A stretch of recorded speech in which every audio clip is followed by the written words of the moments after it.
mañana continuamos con la serie El Evangelio en el Antiguo Testamento. Estudiaremos hoy el libro de Deuteronomio, es el tema de hoy, de los capítulos del 1 al 4. Este libro es tan especial y es el más mencionado en el Nuevo Testamento por los apóstoles, por el Señor. Si usted, yo sé que ha leído la Escritura, hace mucha referencia a este libro. Pero es tan serio este libro que hasta los reyes de Israel debían de escribirlo para que no se les olvidara los mandatos de Dios. Ellos tenían que escribirlo todo, entero, y así no olvidar todos los preceptos, mandatos de nuestro rey, y así ellos poder gobernar con integridad. Este libro significa segunda ley, no porque sea otra ley, sino porque recordamos a todas aquellas personas que no fueron muertos por Dios al entrar a la tierra prometida. Ellos, estas personas, no escucharon la palabra de Dios en el monte. Eran 40 años después.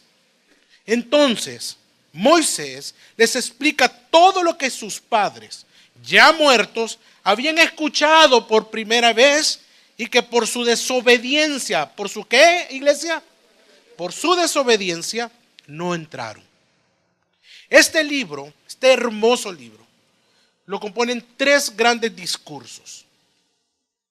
Es interesante e importante recalcar esto, saber que es un discurso lo que vamos a ver y no una narrativa. Este día veremos el primer discurso. ¿Cómo comenzó su primer discurso Moisés?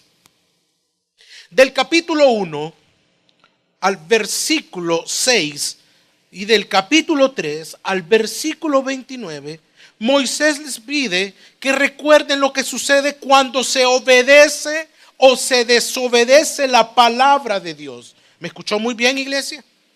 Mire, Moisés le está haciendo un recordatorio de que qué pasa cuando el hombre, cuando aquel que dice ser cristiano, obedece o desobedece la palabra, cuando confiar o no confiar en Él, cuando creemos o no creemos en el Señor.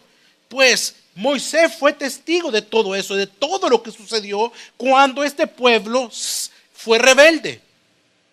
El capítulo 1 narra la desobediencia de Israel. La desobediencia al no querer entrar a la tierra prometida por temor a los gigantes. Luego en el capítulo 2 les recuerda a los pueblos paganos por los cuales pasaron por 40 años en medio de estos gigantes y ellos los vencieron en sus propias tierras. Y esto sucedió porque Dios les había entregado la tierra aunque ellos fueran paganos. El primero, esa desobediencia de Israel, fíjese bien, al entrar a la tierra prometida por temor a esos gigantes. Luego en el capítulo 3, de los versículos del 12 al 22, Moisés les recuerda que Dios les concedió a las tribus de Gad, fíjese, les está recordando que les concede a estas tribus de Gad, Rubén y media tribu de Manasés poseer las tierras al oriente del Jordán.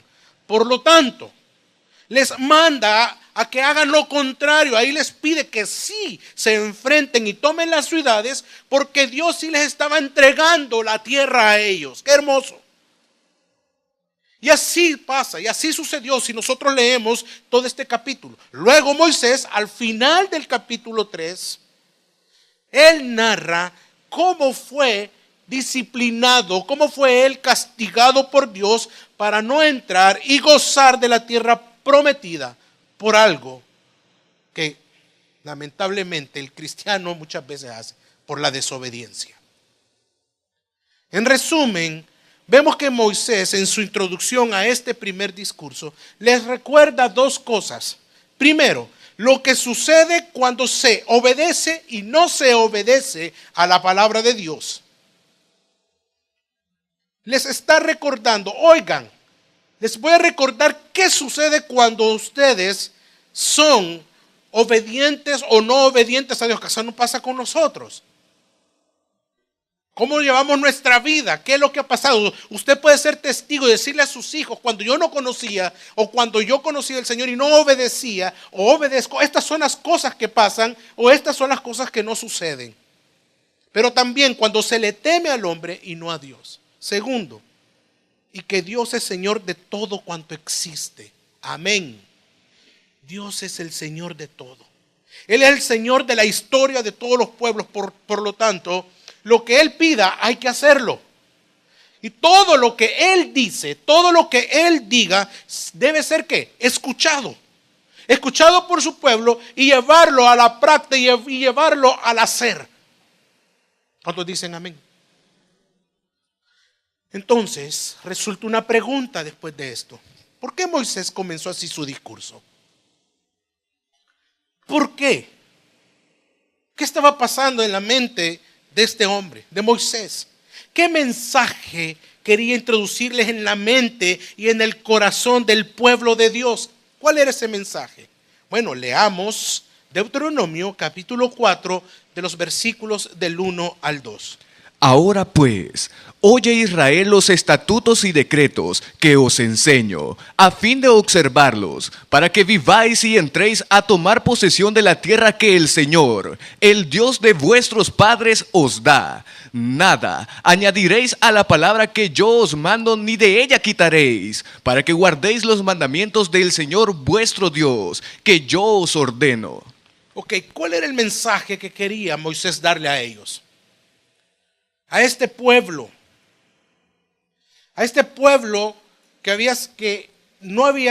que eran los familiares, los niños que venían del pueblo que no entró. En el versículo 1 vemos la finalidad y el propósito de Dios al enseñarle su palabra. Si nosotros vemos el versículo 1. Pero ¿para qué? Dice, ahora pues, oye Israel los estatutos y decretos que os enseño.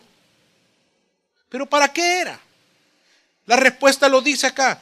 Dice así, para que viváis, entréis y poseáis la tierra. Repitan después de mi iglesia. Viváis, entréis y poseáis la tierra. Yo no sé si logramos, si usted puede ver, cuántos vemos el amor y la misericordia de Dios en este texto. Qué impresionante lo que está pasando acá. Dios, su misericordia y su amor, les dice, oigan, estos son mis propósitos, quiero enseñarles la palabra, pero ¿para qué? Para que ustedes vivan. Y no solo vivan, entren y posean lo que yo quiero darles a ustedes. Aquí vemos, pero recalcado lo que es la misericordia del Señor, su amor. ¿Pero por qué? Resulta otra pregunta igual. ¿Pero por qué se da eso? Primero, Dios quiere que ellos posean lo que sus padres, lo que sus padres no lo hicieron, que ellos no pudieron. ¿Por qué? Por la rebelión en los corazones de ellos, por la rebelión a su palabra. Pero con ustedes, que son los hijos de ellos, yo quiero que ustedes posean, que ustedes vivan y que entren a esa tierra, que no pase como pasó con ellos. Por eso es que yo quiero que no caigan en esa rebelión. Deuteronomio capítulo 1, versículos 34 y 35. Entonces el Señor oyó la voz de vuestras palabras y se airó y juró diciendo, ninguno de los hombres de esta perversa generación verá la buena tierra que juré dar a vuestros padres. Que yo juré dar a vuestros padres. Esa rebelión que hubo de ellos contra el mismo Dios. Dios quería que poseyeran lo que sus padres no pudieron. Y dos, para poseerla les pide lo mismo que a sus padres. Para poseerla y disfrutarla les pide lo mismo que a aquellos hombres en la rebelión. ¿Qué les pide? Que guarden su palabra. Digan después de mí, que guarden su palabra. Deuteronomio capítulo 4, versículo 2. Nada añadiréis a la palabra que yo os mando, ni de ella quitaréis, para que guardéis los mandamientos del Señor vuestro Dios, que yo os ordeno. Qué hermoso versículo. Nada añadiréis a la palabra que yo os mando, ni de ella quitaréis, ¿Pero para qué? Para que guardéis los mandamientos que Dios, vuestro Dios, que yo os ordeno. Esto es amor. Esto es gracia. Y obviamente cumplimiento a las promesas dadas a sus padres. Es como, mire, hermano, le voy a poner un ejemplo. Es como esto. Piensa en su hijo, en su hija. En ese hijo adolescente. Pastor, solo tengo chiquitos. Va, piense en el chiquito, en el mumujito ese, no en mujita esa. Pastor, ya están viejos. Igual, piense en ellos. Usted como padre le promete a su hija o a su hijo, le promete un premio. Le dice, yo quiero darte un premio, quiero darte algo que me veniste pidiendo en diciembre y no te lo di. Si sacas buenas notas en esta materia, en la materia de álgebra, de science, para algunos, science, math, y para los que ustedes tienen chiquito, en recorte 1, la lleva chineada, tenía que llevar recorte 2, y usted sabe que tiene que cortar recto y él está en curva, no así sea, no así, va. Pues ese mismo. Usted sabe que la materia para este hijo suyo no le es fácil. No le es fácil por ninguna circunstancia. Es difícil para él, aparte de que le costó un poquito entender la materia. Y usted y su hijo están conscientes de eso, pero usted no lo deja solo a él o a ella, sino que usted le ayuda. Usted viene y dijo, ok, hijo, yo te voy a ayudar, me voy a desvelar contigo. Vamos, agarremos la álgebra de Baldor, ¿se acuerda, verdad? Aquí, y la agarra usted y se pone a hacer. Usted era malo para álgebra, malísimo. Pero ahí usted estaba descubriendo que, sí era. Y usted le está diciendo, no, hijo, no, aquí. Y usted comienza con álgebra. Y comienza a desvelarse con su hija, con otra materia, con matemática. Usted ahí está aprendiendo y usted diciéndole, tú puedes, vamos, así es. Con su hijo, con el chiquito, no se recorta así, hijo. Mira, así, mira, vamos por acá. No, mamá, así. No, usted está desvelándose, tomándose como 30,000 tazas de café con él o con ella, enseñándole cómo pasar la materia, porque así es su amor de grande. Así es el amor de los padres, y así asegurar que al final va a recibir ¿el qué? Su premio. El gozo de pasar el examen no solo es de su hijo, sino que también ¿de quién? Claro, suyo como padre. Y aquí vemos a Dios igual. Aquí veo a mi Padre bendito, hermoso, igual. Les va a dar la tierra prometida, fíjate. Les va a dar la tierra prometida y les ha dado la forma de recibirla y de entrar con ella. Yo quiero que entres, pero de esta manera lo vas a hacer. De esta manera lo vas a recibir. Y es como, tienes que creer en la palabra que yo te daré. Amén. Qué hermoso Dios. Algo que los padres de ellos no hicieron. Ellos no creyeron a la palabra. Y es por eso que mueren en el desierto. Pero la gran pregunta es, ¿qué es guardar la palabra, pastor? ¿Cómo se guarda la palabra? ¿Qué es guardar la palabra? ¿Cómo ellos debían guardarla? Repita después de mí, no añadiendo ni quitándole nada a ella. Así es. Así que, hermanos, usted acaba de repetir algo poderoso que dice la Escritura. No añadiéndole ni quitándole nada. Para Dios, añadir o quitar algo de la palabra, algo de su ley o de sus mandamientos, es decir, a toda la palabra de Dios, es un pecado de rebelión. Por eso que en Apocalipsis Dios dice lo mismo. Veamos el capítulo 22, versículos 18 y 19. yo testifico a todo el que oye las palabras de la profecía de este rollo. Si alguno añade a ellas, Dios le añadirá las plagas escritas en este rollo. Y si alguno quita de las palabras del rollo de esta profecía, Dios quitará su parte del árbol de la vida y de la santa ciudad, de las cosas que han sido escritas en este rollo. Y es que es muy fácil, es pero facilísimo caer en esto, hacer lo mismo. Vemos lo que Moisés les recordó. Primero, cuando el pueblo escuchó, fíjese bien, cuando el pueblo escucha el reporte de los 2 espías, cuando ellos van a ver la tierra, los 2 espías, se espantaron al ver a aquellos hombres del porte de lo grande como el pastor Héctor de los gigantes. Dios mío. Pero Dios les promete que les iba a dar la victoria.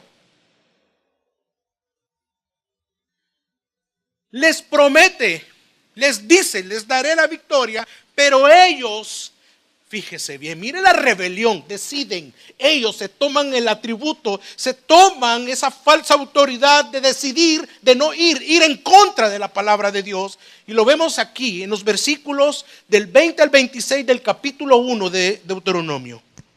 Entonces os dije, habéis llegado a la serranía del amorreo, la cual el Señor nuestro Dios nos da. He aquí, el Señor tu Dios ha entregado ante ti esta tierra. Ok, alto, espérame un momento. Mira lo que dice el versículo 21. He aquí, el Señor tu Dios ha entregado ante ti esta tierra. ¿Qué seguridad puede tener este pueblo que lo que le están diciendo, sube y toma posesión? Sube y toma posesión tal como el Señor, el Dios de tus padres, te ha hablado. Y después le dice, no temas ni te acobardes.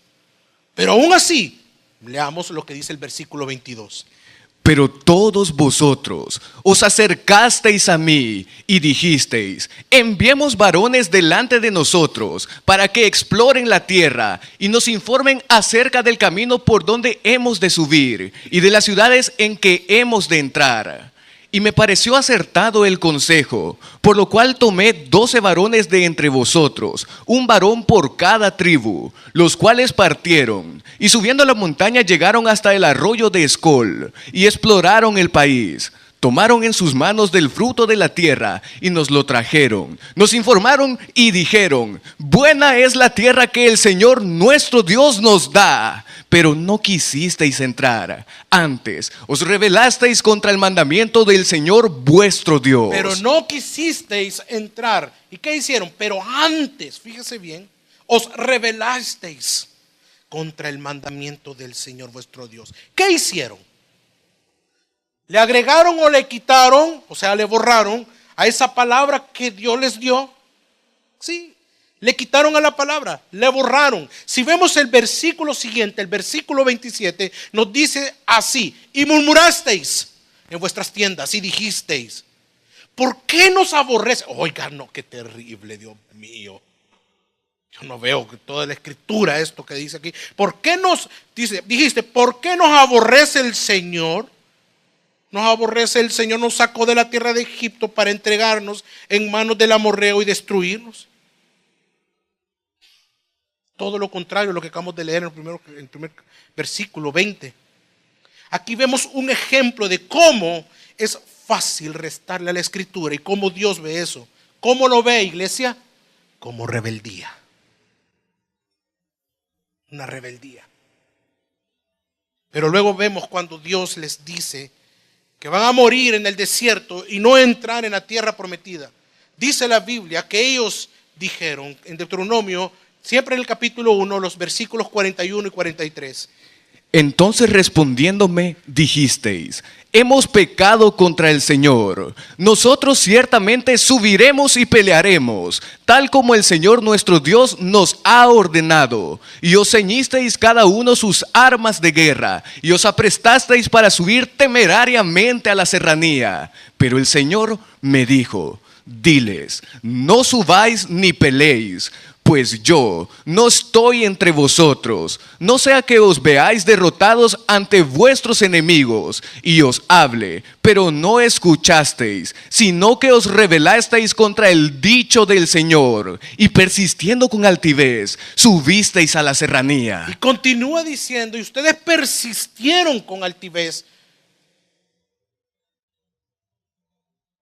Subisteis. Qué tremendo lo que podemos encontrar acá. El 42 dice claramente que el Señor les dijo, diles, no subáis ni peleéis, pues yo no estoy con vosotros.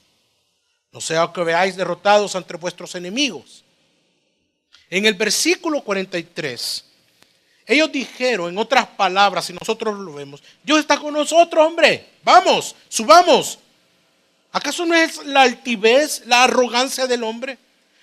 Ellos acá le añadieron a las palabras de Dios. Tuvieron el valor de añadirle, en el otro caso de quitarle, de borrarle. Iglesia preciosa, usted y yo podemos cometer el mismo pecado.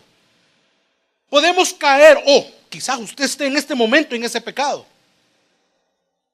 Porque sabemos que no debemos de hacerlo. Mire, le voy a dar un ejemplo. Usted y yo, o algunas personas, muchas veces aseguran que Dios los va a bendecir.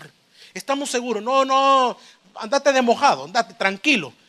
Dios, allá vas a encontrar la bendición, ya están las puertas abiertas para el Señor. No, dale, andate para la USA. O sea, nosotros asumimos que Dios nos va a bendecir porque está obligado a hacerlo, y eso es rebeldía, es presunción. No se preocupe, pastor. No, mire, yo lo voy a traer aquí, ya va a ver de qué se va a convertir. No, mire, es que usted no sabe qué lindo me trata el hombre. Es tan romántico. Mire, cada noche cuando nos encontramos y ve la luna, usted no sabe los poemas más bellos que me dice de la luna. Es tan bello el hombre, pero no es cristiano. Pero mire, yo lo voy a convencer, yo lo voy a traer aquí y va a ver que se va a convertir. Rebelde, una mujer rebelde que presume, que está en un pecado de presunción. No hacer lo que Dios dice es rebeldía. ¿Dónde está lo que debemos hacer los cristianos? ¿Dónde se encuentra? ¿A dónde, iglesia? En su palabra.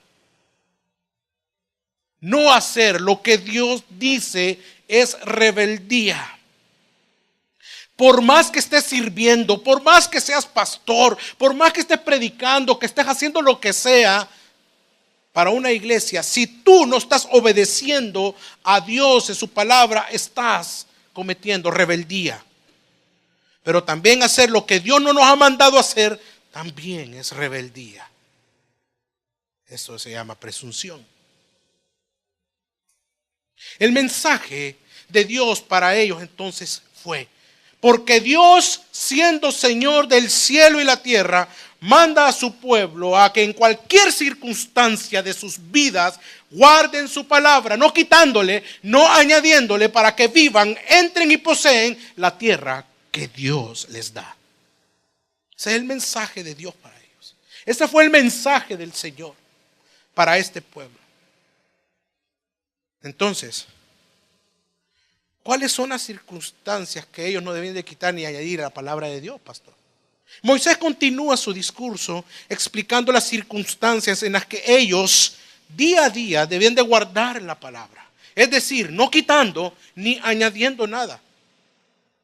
Él menciona 4 circunstancias en el capítulo 4 en las cuales como pueblo de Dios debemos guardar su palabra. Es decir, no añadir,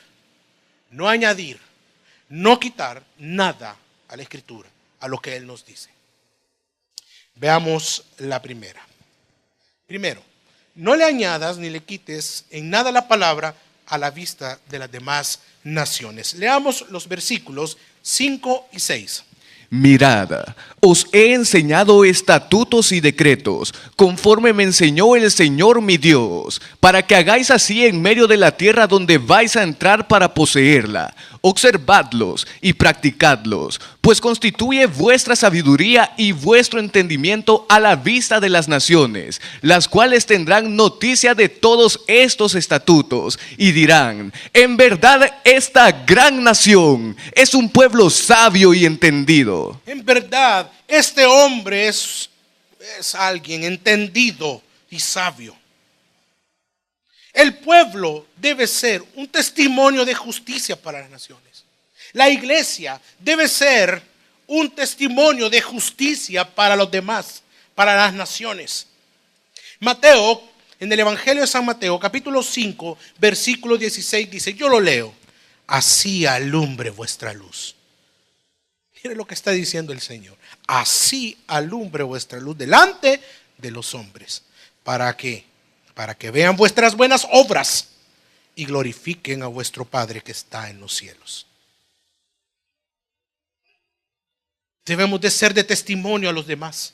Debemos de ser testimonios de justicia ahí donde usted trabaja, ahí donde usted labora, ahí en la universidad, ahí con sus empleados, con sus empleadas.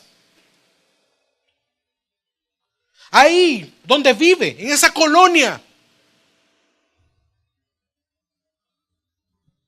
Así alumbre vuestra luz delante de los hombres. Pastor, yo no tengo que andarle demostrando nada a nadie, a los hombres.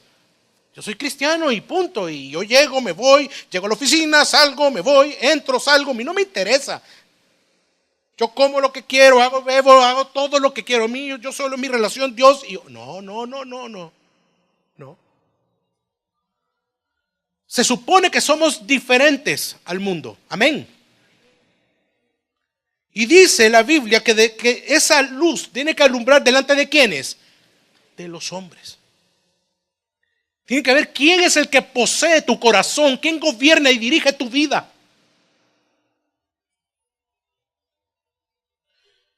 Y dice, para que vean vuestras buenas obras y glorifiquen, te glorifiquen a ti, te exalten a ti. No tienes nada que ver de eso. Aquí el protagonista es Cristo. Para que vean vuestras buenas obras y glorifiquen a vuestro Padre que está en los cielos. Tenemos el privilegio mediante nuestra obediencia que Él sea glorificado ante los demás.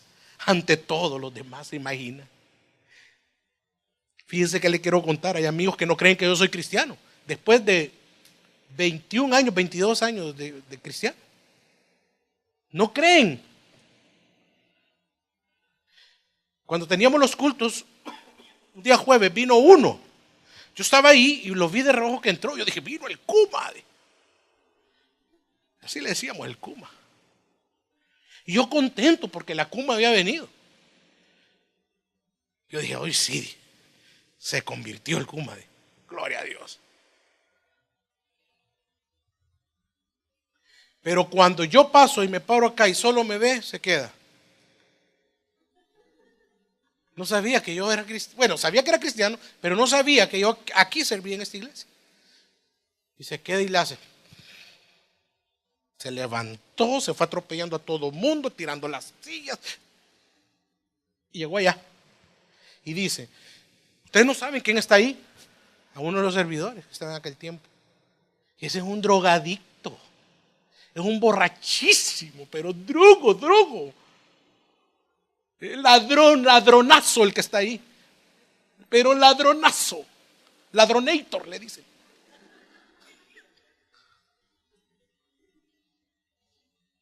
Si supieran quién es el que está allá, todos nos levantamos y se van, le dijo. Y se fue. Pero después, al escuchar mi testimonio, mi conversión, y él estando en cómo está, preguntó, ¿cómo hiciste, Coco? Yo no hice nada. La gracia y la misericordia me alcanzó del Señor. Solamente la justicia de Dios en mí, siento yo lo peor, de lo peor, Dios me perdona y me salva. Entonces, somos de testimonio y de luz ante los hombres. Ellos, estos amigos o tus amigos o estas personas pueden salir de sus crisis y de sus drogas, etcétera, etcétera, etcétera, en lo que estén, si tan solo obedecieran al llamado que les está haciendo el Señor para que lo conozcan. Así que todos podemos ser de bendición a las naciones. La pregunta es, ¿usted lo es? ¿O usted le quita o le añade a la palabra a su conveniencia? Segundo, no le añadas y quites nada a la palabra frente a tus hijos y a los hijos de tus hijos. Leamos el versículo 9. Por tanto, guárdate a ti mismo y guarda mucho tu alma. No olvides las cosas que vieron tus ojos, ni se aparten de tu corazón en todos los días de tu vida. Las enseñarás a tus hijos y a los hijos de tus hijos. Qué hermoso versículo. Por tanto, guárdate a ti mismo y guarda mucho tu alma. Y después le dice, ¿cómo? No olvides las cosas que vieron. No te olvides las cosas que vieron tus ojos. Y no se aparte tu corazón de todos los días de tu vida. Hermanos, yo veo tres cosas poderosas en este pasaje. La primera, no enseñar la palabra a tus hijos es pecado. No enseñar la palabra a tus hijos es pecado. Prefieres enseñarle a jugar Nintendo, a jugar Play, a conectarlo, a meterte en Netflix. Le enseñas otras cosas, menos a que teman a Dios, menos a que ellos puedan meterse y conocer al Señor a través de su palabra. Su alma está en juego.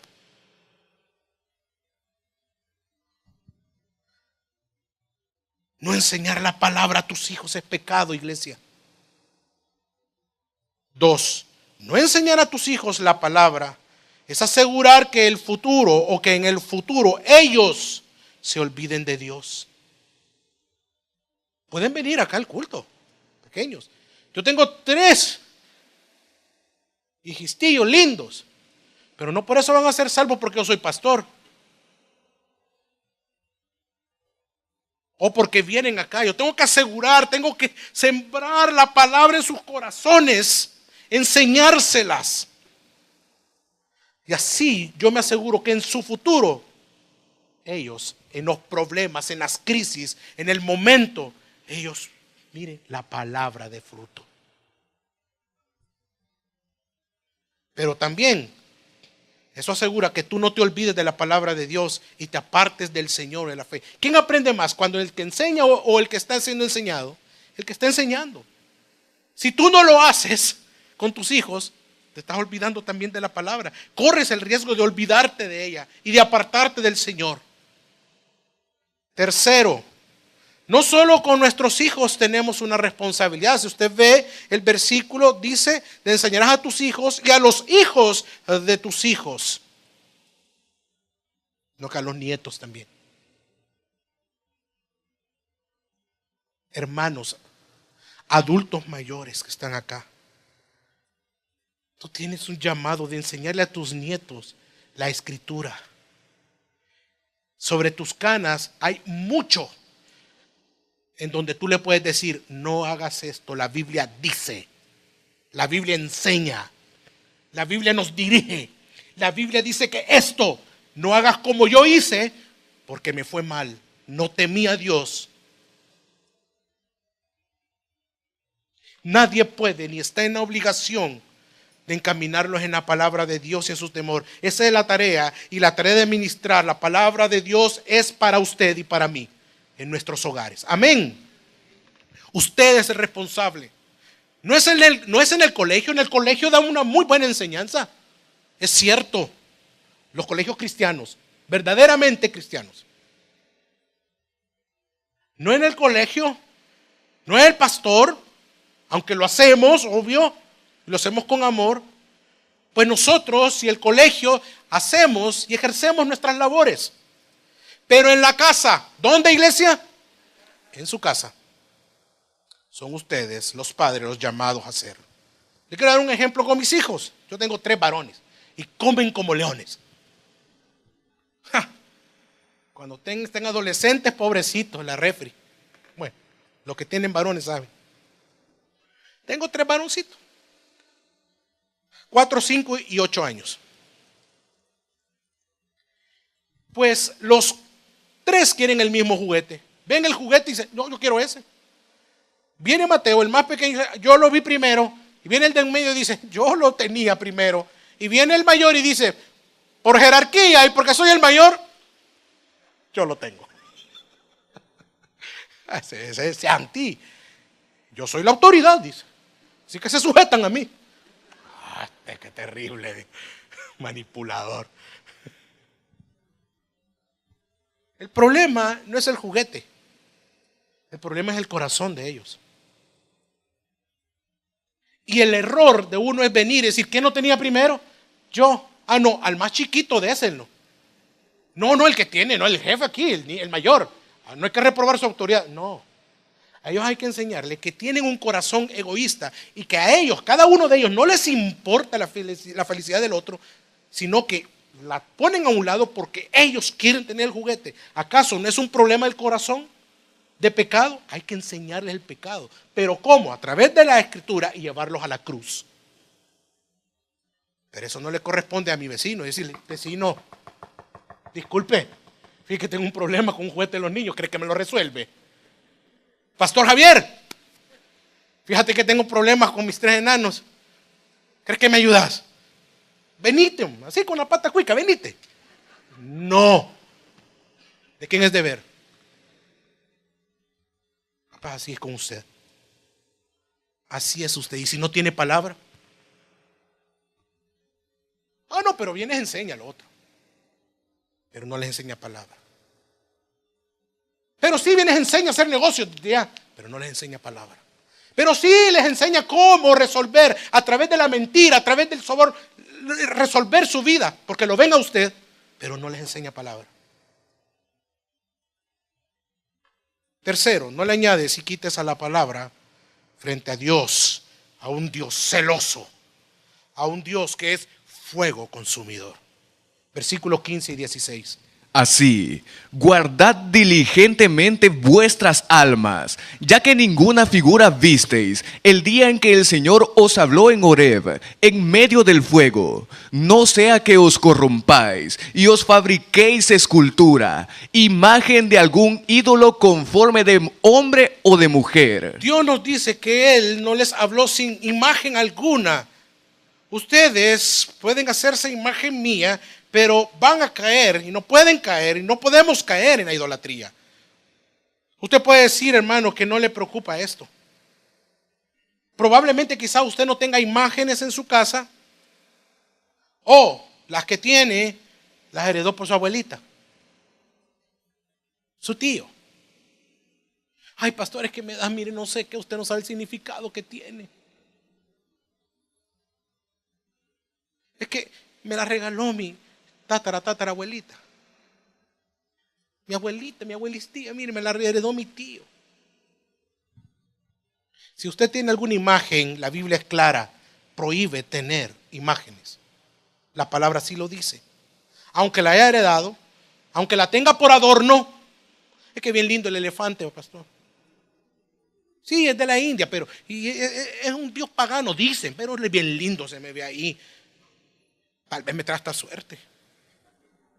No, idolatría. Es una idolatría. Ah, bueno, pero dejemos eso. Pero una forma de idolatrar es haciendo lo que yo quiero. Una manera de idolatrar es haciendo lo que a mí me da la gana, mis planes, mis sueños, mis metas.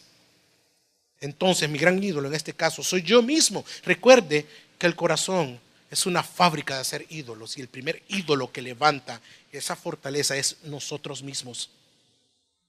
Moisés nos pone un ejemplo cómo el hombre puede corromperse y fue él mismo que se corrompió de esa manera. Leamos los versículos del 21 al 23. Pero el Señor se mostró enojado contra mí por causa vuestra, y juró que no pasaría el Jordán ni entraría en la buena tierra que el Señor tu Dios te da por heredad. Así que yo voy a morir en esta tierra, no pasaré el Jordán, pero vosotros pasaréis y poseeréis esa buena tierra. guardaos de olvidar el pacto que el Señor vuestro Dios pactó con vosotros, y de fabricaros escultura, imagen de cuanto el Señor tu Dios te ha prohibido. Ok, ¿qué fue lo que pasó acá? No entró a la tierra. ¿Pero por qué? ¿Qué fue lo que sucedió para que Dios tomara una decisión tan drástica con Moisés? ¿Qué disciplina? Bueno, vayamos a Números, capítulo 20, los versículos 7 al 12. Entonces el Señor habló a Moisés, diciendo: toma la vara y congrega a la asamblea, tú y tu hermano Aarón, y hablaréis a la peña ante los ojos de ellos, y ella dará sus aguas, y le sacarás agua de la peña y darás de beber a la asamblea y a sus ganados. Entonces Moisés tomó la vara de delante del Señor, como le había ordenado, y Moisés y Aarón hicieron congregar a la asamblea frente a la peña, y él les dijo: oíd ahora, rebeldes, ¿os sacaremos agua de esta peña?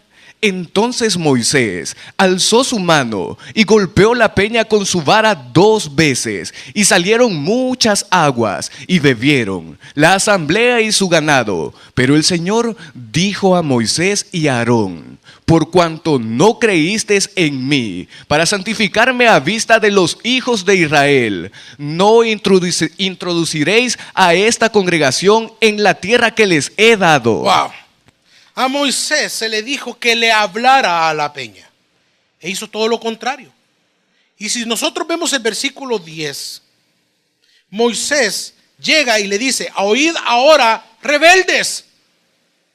Él le llamó rebeldes al pueblo, siendo él igual. Y pregunta todavía, si nosotros leemos siempre ahí: ¿os sacaremos agua de esta peña? Esta palabra es importante que la comprendamos. Os sacaremos.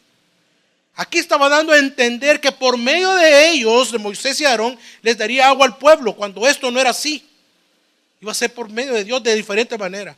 Moisés cayó en idolatría a él mismo. Entonces, ¿qué argumento presenta Moisés para no ser idólatra? Bueno, yo leo el versículo 24. Porque el Señor tu Dios es fuego consumidor. Él es Dios celoso. ¿Por qué consumidor? Porque Dios es justo. Dios airado, que no tiene por inocente al culpable. Y Él va a defender siempre su gloria. Amén. Y el cuarto: no le añadas y quites a la palabra cuando estés en angustia a causa de tu propio pecado. Leamos los versículos del 25 al 30, por favor. Cuando hayas engendrado hijos e hijos de hijos, y hayas envejecido en la tierra, si os depraváis y os fabricáis escultura, imagen de cualquier cosa, y hacéis lo malo ante los ojos del Señor vuestro Dios, irritándolo, hoy yo hago testificar contra vosotros a los cielos y a la tierra, de que ineludiblemente pereceréis en breve de sobre la tierra a donde vais, cruzando el Jordán para heredarla. No prolongaréis vuestros días en ella, pues seréis totalmente destruidos. El Señor os esparcirá entre los pueblos, y quedaréis pocos en número entre las naciones, a las cuales os llevará el Señor. Allí serviréis a dioses hechos por manos humanas, de palo y de piedra, que no ven, ni oyen, ni comen, ni olfatean. Y desde allí buscarás al Señor tu Dios, y lo hallarás, si lo buscas con todo tu corazón y con toda tu alma. Cuando estés en angustia, en todas estas cosas te hayan alcanzado en los postreros días, entonces te volverás al Señor tu Dios, y escucharás su voz. Yo veo 2 grandes puntos en estos textos que acabamos de leer. El primero: óigame, hermano precioso que ha venido esta mañana, usted y yo vamos a pecar. Siempre. Lo dice el versículo. Aunque sea una tierra que les daré, le dice el versículo, ustedes van a pecar siempre. Usted y yo vamos a pecar. 2, pero a pesar de su pecado, soy un Dios de misericordia y de gracia. A pesar que pequemos, iglesia, usted y yo tenemos un Dios misericordioso. Diga pues de mí: yo tengo un Dios misericordioso, de gracia. Dios no solo es airado, sino también es misericordia y gracia.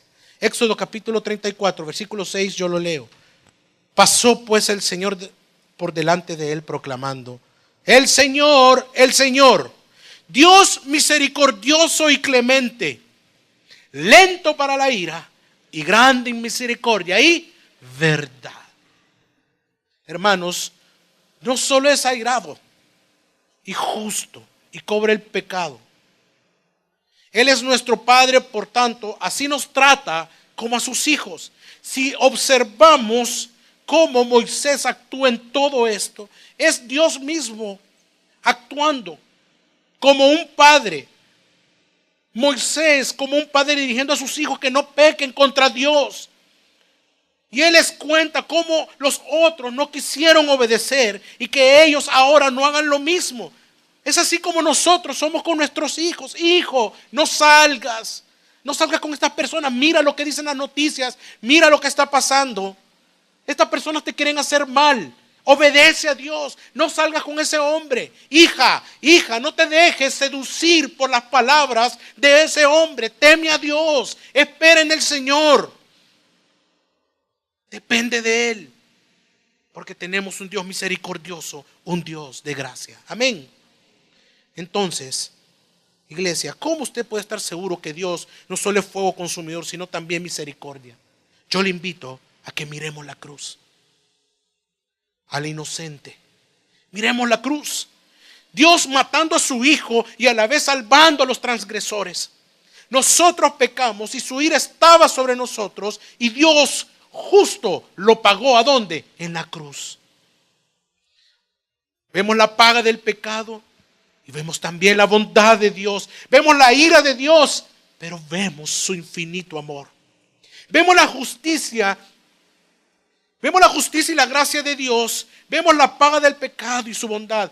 Vemos el castigo y vemos también su misericordia.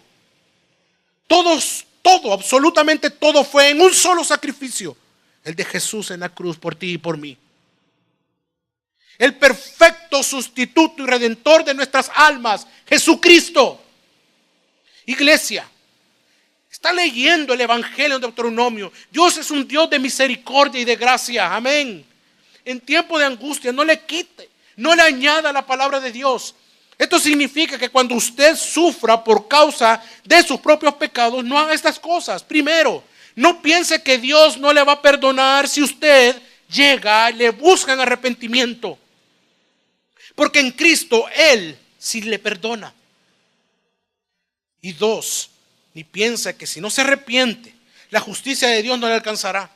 No juegue con Dios. No siga jugando a que es cristiano. No juegue al evangélico. Dios al que ama lo disciplina. Así que ambas cosas que hay que creerlas. Y saber que sí podemos acercarnos confiadamente al trono de la gracia de Dios. Entonces, pastor, ¿cuál es el propósito de exhortarnos a guardar la palabra? Para ir terminando. ¿Qué continúa predicando entonces Moisés? Leamos los versículos del 36 al 40.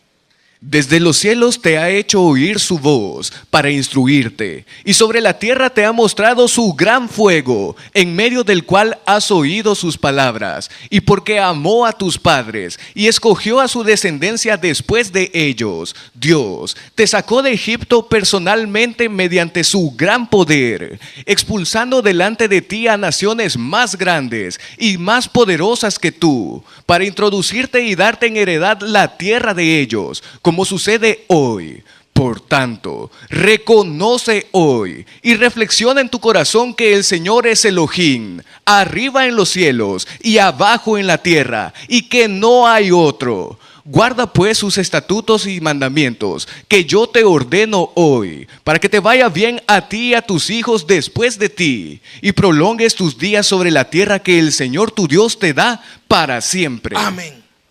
Así que, iglesia, hermanos, es la exhortación de Dios. ¿Cuál entonces es la exhortación del Señor? Lo leímos en los versículos del 36 al 40.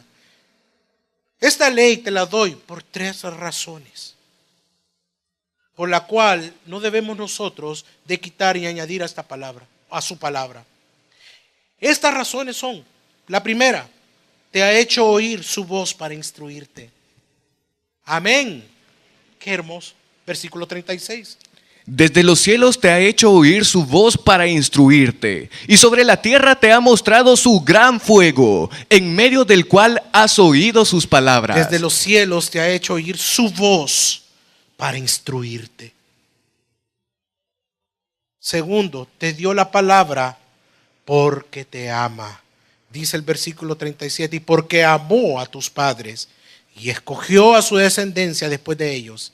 Dios te sacó de Egipto personalmente mediante su gran poder. 3. Darnos la victoria y cumplir sus promesas. El versículo 38 dice así, yo lo leo: expulsando delante de ti a naciones más grandes y más poderosas que tú, para instruirte y darte en heredad la tierra de ellos, como sucede hoy. Hermanos, iglesia, Dios le pidió esto a su pueblo por el pacto que hizo a Moisés. Pero ahora la iglesia ha sido introducida en un nuevo pacto. El pacto sellado con la sangre por un nuevo mediador. Ya no Moisés, sino uno más grande que Moisés. Alguien más fuerte, más grande que Moisés. Su nombre es Jesucristo, nuestro Señor. Por lo tanto, tú y yo tenemos el privilegio y las obligaciones de guardar su palabra, no añadiéndole y no quitándole absolutamente nada. Es nuestra responsabilidad hoy como iglesia de Cristo. Así lo relacionó el autor de Hebreos, capítulo 12, de los versículos del 22 al 29. Por el contrario, os habéis acercado al monte Sión, a la Jerusalén celestial, la ciudad del Dios viviente. Os habéis acercado a millares y millares de ángeles, a una asamblea gozosa, a la iglesia de los primogénitos inscritos en el cielo. Os habéis acercado a Dios, el juez de todos, a los espíritus de los justos que han llegado a la perfección, a Jesús, el mediador de un nuevo pacto, y a la sangre rociada, que habla con más fuerza que la de Abel. Tened cuidado de no rechazar al que habla. ¿Quién es este? Tened cuidado de no rechazar al que habla. Es lo mismo que Dios nos manda, no desechar a Jesús, al que habla. Él nos manda que no desechemos a Cristo, el que nos está hablando. ¿Pero por qué? Sigamos leyendo. Pues si no escaparon aquellos que rechazaron al que los amonestaba en la tierra, mucho menos escaparemos nosotros si le volvemos la espalda al que nos amonesta desde el cielo. En aquella ocasión, su voz conmovió la tierra, pero ahora ha prometido: una vez más haré que se entremezca no solo la tierra, sino también el cielo.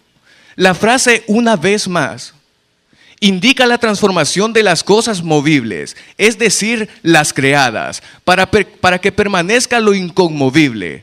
Así que nosotros, que estamos recibiendo un reino inconmovible, seamos agradecidos, inspirados por esta gratitud. Adoremos a Dios como a Él le agrada, con temor reverente, porque nuestro Dios es fuego consumidor.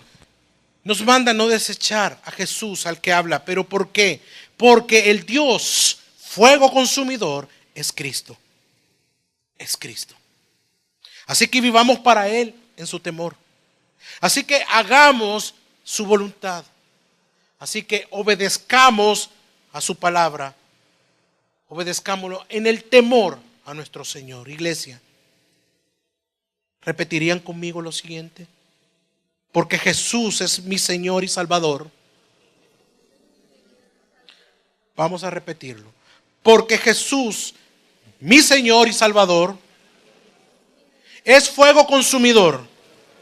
Cualquiera que sean mis circunstancias, a la vista de las naciones, frente a mis hijos e hijos de mis hijos, frente a mi Dios celoso y consumidor, y cuando esté en angustia por causa de mis pecados, debo guardar su palabra, no quitándole y no añadiéndole nada. Vamos a orar. Soli Deo Gloria.